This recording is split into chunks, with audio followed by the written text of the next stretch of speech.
राजस्थान में मानसून की बौछारों के साथ खेती की तैयारियां जोरों पर हैं, लेकिन कोटा जिले के दर्जनों गांवों में खेती अब जोखिम का काम बन रही है। वजह है चंद्रलोही नदी में फैले मगरमच्छों का आतंक।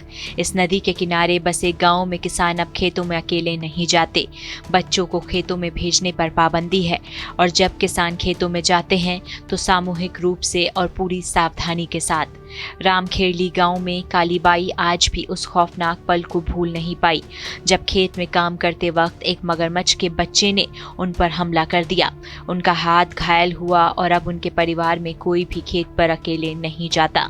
कालीबाई की तरह इन गांव में हर परिवारों में ये डर बैठा हुआ है, कब कोई मगरमच्छ खेतों में घुस आए और हमला कर दे।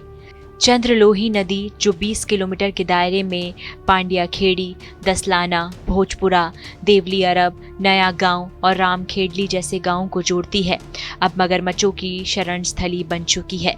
किसानों ने डर के मारे ऐसी फसलें बोनी शुरू की हैं जिनमें बार बार खेत ना जाना पड़े, जैसे धान और बाजरा। सब्जियां उगाने से लोग कतराते हैं क्योंकि रोज खेत जाना मगरमच्छों से टकराने का खतरा बढ़ाता है। रात के सन्नाटों में मगरमच्छों की हलचल गांव वालों के लिए और डरावनी हो जाती है।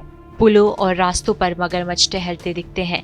कई बार ये मगरमच्छ गांव के मकानों और रास्तों तक पहुंच जाते हैं।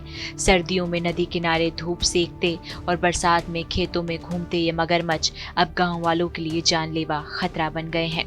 कोटा के इन गांवों में खेती अब सिर्फ मेहनत का काम नहीं, बल्कि हर कदम पर खतरे से जूझने की चुनौती बन गई है।